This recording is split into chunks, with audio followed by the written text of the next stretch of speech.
right, I'm Robert McBeath with Cornerstone Business Solutions, and I'm here today with Charlie Moore, President and CEO of McLean County Chamber of Commerce. And I guess, Charlie, first of all, thanks for doing this. Hey, my pleasure. I'm glad to do it. Absolutely. So no pressure, but everybody's going to be looking at you. But you're used to that, though, right? You know, I'm really sorry about that, too. It's look away from the camera while you can listen to the audio, but perhaps not the video. Well, I'm the editor, so I'm going to edit a lot of me out, so we'll be okay. Let's see. Now, I understand it's been 5 years since you've been with it. It has been. That's right. This week, as a matter of fact. Yeah. So congratulations on 5 years. Oh, thank you.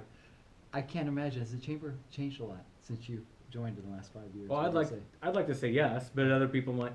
I think most people would agree. You know, I think made some great strides. The organization was in great shape when I got here, but we've had some fun this last 5 years and made a number of different changes, from programming to policy, to the way we do things, to even our office location to where we are today. So that's amazing. Yeah, we're real pleased that, I think we've made some great progress. Yeah. I think we have a lot more opportunity to continue to make great progress on behalf of our members for the business climate here in McLean County. Yeah.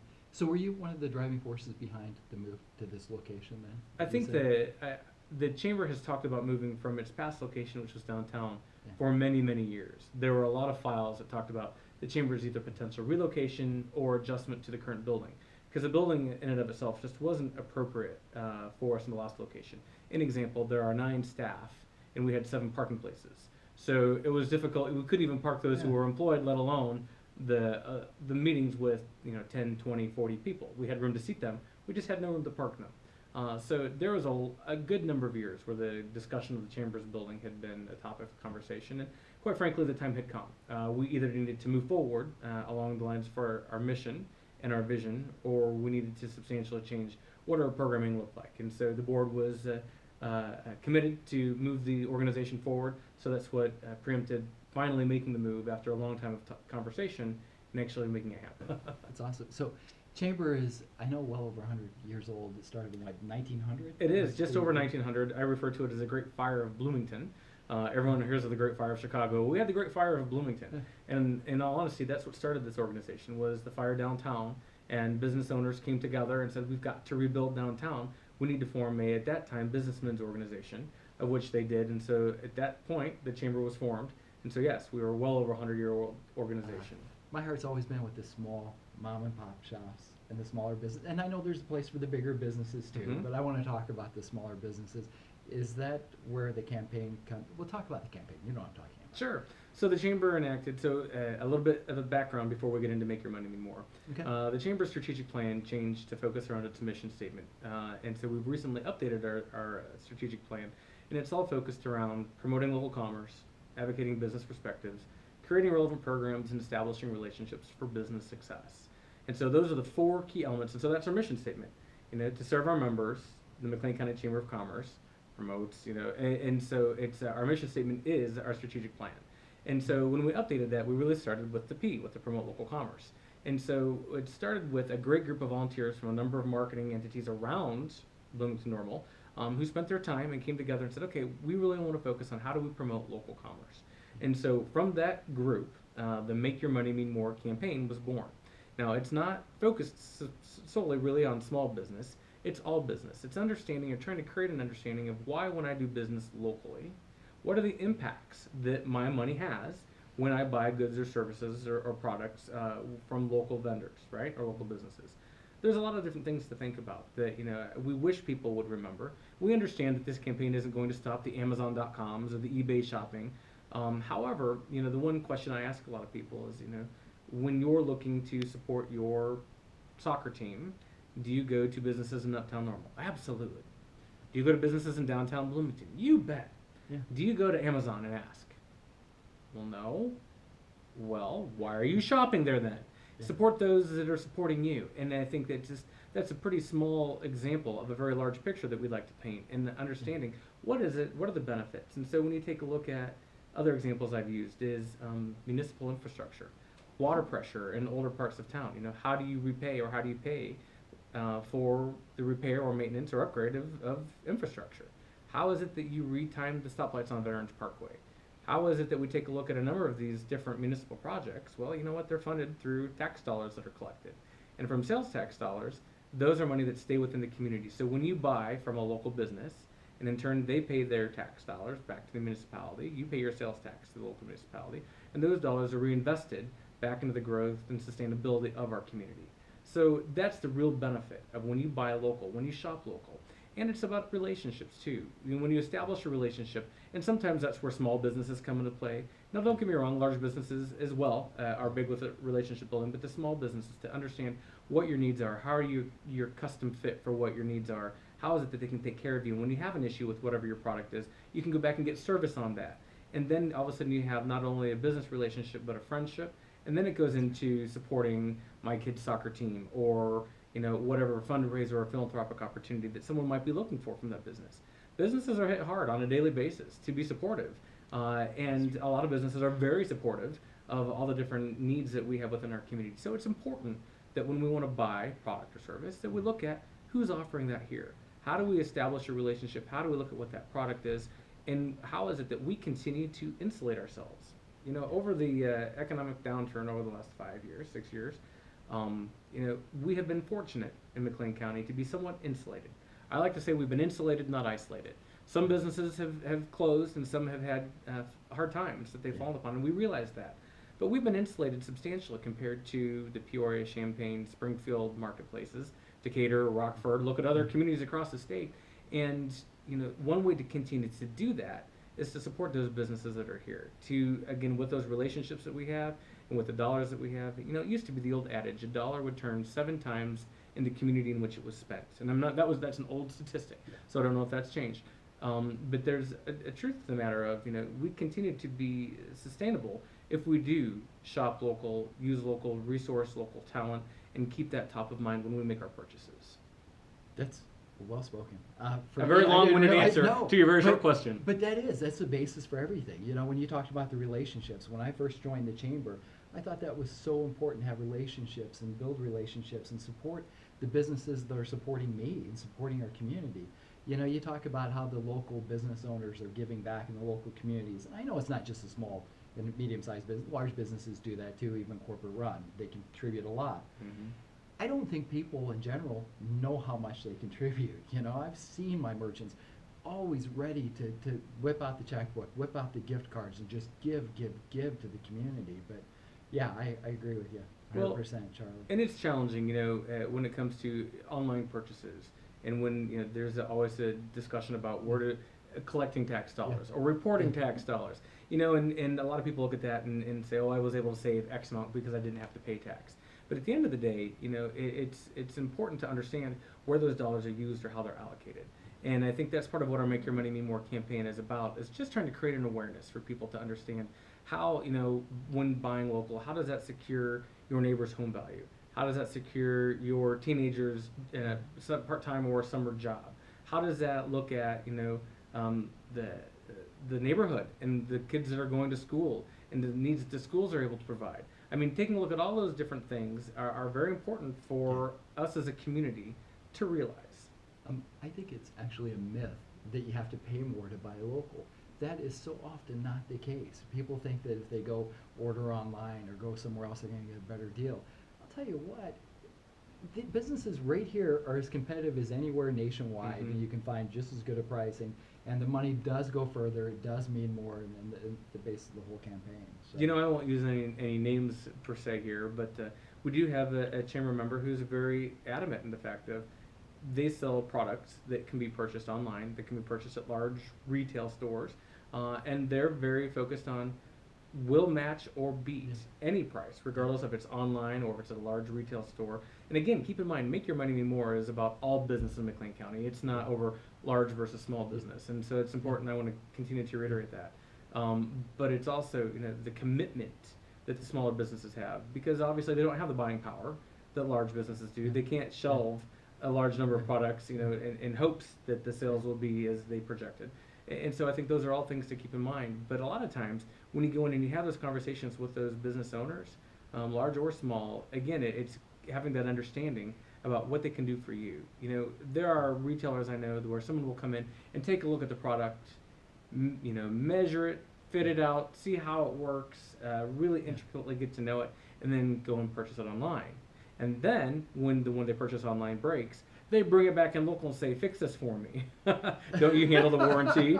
You know, and so those are some of the frustrations that a lot of smaller businesses that face, right? And their challenges and frustrations. And so again, just the idea of buying it here, knowing that you've got that backup for someone who can service whatever it is that you purchased, or the backup to the service that you're looking to purchase as well. Pricing is important, but the service is important too, and you're going to get a higher level of service. I believe that. For myself, I do compete with the largest and the biggest nationwide, and that myth does bother me because I can compete. I am a small business right here in McLean County, and I can compete on price with any business nationwide. Right. I mean, and I don't know, you guys are a client, I guess that's pretty obvious. When you looked around and you guys were looking at other processors, you guys were shopping locally, right? Oh, Like bigger absolutely. places. Right. And you did shop around. Mm-hmm. Can I ask, why did you ultimately decide to come with Cornerstone? You know, so we went through a large process, which we do anytime we change service, because as a membership organization, we want to look at all those who are offering those types of services to make sure that it's competitive. One, I run this nonprofit organization as a business, right? And so anyone's going to go with who you think you can get the best price for the best, or the best product for the best price, right? And I also think that businesses should subscribe to the philosophy of you'd rather explain the price than apologize for the quality, right? And so I think that, you know, when we chose to work with Cornerstone as a prime example, you know, it was really taking a look at what is it that fits our needs for our members.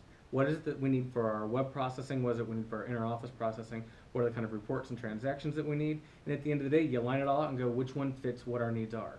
And so ultimately, as a long-term member of the organization and someone who was very involved with the organization, you know, there's that established relationship that comes along with it as well. And we have great relationships with a number of service providers, if you will. And so, but that's one of the key indicators that I think any business would look at when choosing who they're going to do business with. And so ultimately, you take a look at what your needs are, and you assess what those needs look like for the benefit of your organization, and that's who you choose. And ultimately, for those facts, along with, again, the long-time commitment and relationship you've had with the organization, was an easy selection. You would have been successful with anything. First of all, what made you decide to choose this? And what do you think your personal keys to success are? Well, every day is a new, every 5 minutes is a new opportunity, a new challenge. And so you never know what the next one's going to be put in front of you. You know, happenstance and luck, I would say, is how my career started. I was a student in college, and a friend of mine was working for an organization that was inside the chamber office, and they were leaving and said, hey, I'm leaving, and they're looking for someone to replace me. Would you have an interest? And sure, I'll come down and talk about it. And at that opportunity, I was actually an employee by Illinois Central College, but I worked under the Heartland Partnership, which encompassed the Peoria Area Chamber of Commerce. And so I started volunteering with some chamber activities while I was working for the college within that organization. So and I kind of got bit by the bug just a bit. And I finished college and was looking for that career opportunity. And some cousins of mine ran a business in the Northwest Suburban market. And they said, hey, the chamber up here is looking for someone. No. I'm looking for corporate. I'm going into the corporate world. That's really where I see myself as a fit. I've had this run at a nonprofit. It's been great. I'm looking for some new opportunities. Well, long story short, I went up and interviewed and decided, you know what, I'd be interested to try this. And in a short amount of time, I had the opportunity to gain a lot of experience within that organization, where I understood, and coming from a family farm, you know, I had some conservative values as what it took to save, to run a business, to understand, you know, what it meant to do without, what it meant to, you know, to work your plan. You know, I learned a lot from watching my grandpa and my dad and the struggles that they had, and then listening to these business owners, taking a farm perspective, but listening to the business owners and how they applied a lot of the same principles and theories into how they operated their business and were successful. And so, you know, I just listened and realized, all right, how is it that I can help with this process? And so in there, I also taught a class at Illinois Central College called Working for Yourself. It was an 100 level class, so it was business planning and trying to work with people to understand how to write a business plan. And I did everything from, you know, from teaching the class to standing in the line at the unemployment office and talking to people about, are you interested in starting a business? Because if so, now might be the time for you to educate yourself and take this class to see if creating a job rather than taking a job might be a fit for you. So I kind of got bit by the entrepreneurial bug, if you will. I was born and raised with it, but then it just continued to evolve. And so, you know, for the last 20 years that, you know, I've been in a professional career, you know, of those, more than 15 of them have been in a chamber or economic development setting, if you will, and it's just continued to be, as I said, every 5 minutes is a new challenge or opportunity, and you learn from each, whether it be a challenge or whether it be an opportunity. And so I think that at that point, throughout the last, especially 15 years, you take a look at what's it mean to serve, what's it mean to help people who are really looking for assistance, and to watch a business go from a concept into opening their doors, into being able to thrive, being able to grow, being able to look to expand and then contribute not only to themselves and their employees, but their community. It's a very fulfilling opportunity. And so as an organization, as a chamber, that's one of the things that we have to look at. And every time you see that become successful, it's just a very heartwarming experience, which is why I truly love what I do. What is the funniest or craziest thing that you've seen since you've been here with the Chamber of Commerce, would you say? Oh, there's a lot of stories that are just kind of crazy. As a chamber, people still don't know what a Chamber of Commerce is, right? We're the Tourism Bureau, we're the Visitors Center, where people go for low interest loans. People have their own perception of what the Chamber of Commerce is, and so every day, Diane Siren, who's been with us for 18 years, is greeted with another challenge or opportunity. But I'd say probably one of the funniest things I've experienced here is one day I had a phone call that said, "Hey, I can't get my ball back." And I'm sorry. Say that again. I can't get my ball back. And how can I help you with this? Well, it went over the fence and it's into this property and I don't know who it owns and I need to get my ball back. Who do I call? Where are you? And it was one of those for 5 minutes. Sometimes you get a phone call and it stumps you. This one was truly stumping, and I mean, we've laughed about it for years ever since, because the joke has kind of been, I want to get my ball back. But just a plethora of calls of people again not really understanding what the chamber is. And I think part of that with the chamber's communication, our brand that we really worked hard on over the last 4 years, and coming here and taking a look at what is the chamber, what do we, what is our goals, what are we trying to accomplish? We've got our strategic plan now that's been updated as of again this last month. We have very much policies and procedures in place. We have goals and tactics. We work great with all the other sister entities within the community. And I think that there's a great future. I think now is a time that we buckle down a bit and focus on, as a community, what direction are we growing? How do we want to continue to survive? You hear the word global economy overly used, if you will, but it's a global economy. Yeah. And so if we're going to compete, small business or large business, what's our role as a chamber to take a look at quality of life, what we're doing for Gen X, Gen Y, or millennials, what are we doing for workforce development and business and attraction? What are we doing for development opportunities and working with folks like the Economic Development Council, the Regional Planning Commission, the Convention and Visitors Bureau, to make sure that we're all walking lockstep together. So at the end game is, as a business owner, as an employee of a business, as a resident, as a citizen, that we all know the direction that we're going and can say the same consistent message inside our community and outside when we travel abroad. So a lot of great work ahead of us. What do you see on the immediate horizon for the chamber and their involvement? There's a lot of opportunity, is what it boils down to, and some things I really can't say just yet, because we're just scratching the vetting process of some projects that we're looking at. But at the end of the day, I think it's got to be for our community. This last downturn of the economy, we were able to be fairly insulated, as I've stated already. What happens in the next round? How do we continue to be insulated? How do we continue to be self-sustaining? One of the things you hear on a regular basis is people who are unhappy with the state of business in the state of Illinois, right? The state of Illinois does not do us many favors as a business growth and development organization for what businesses have to go through and what's eligible or not eligible, or what they can get or not get, or pay or not have to pay. There's a great ease to be negative, right?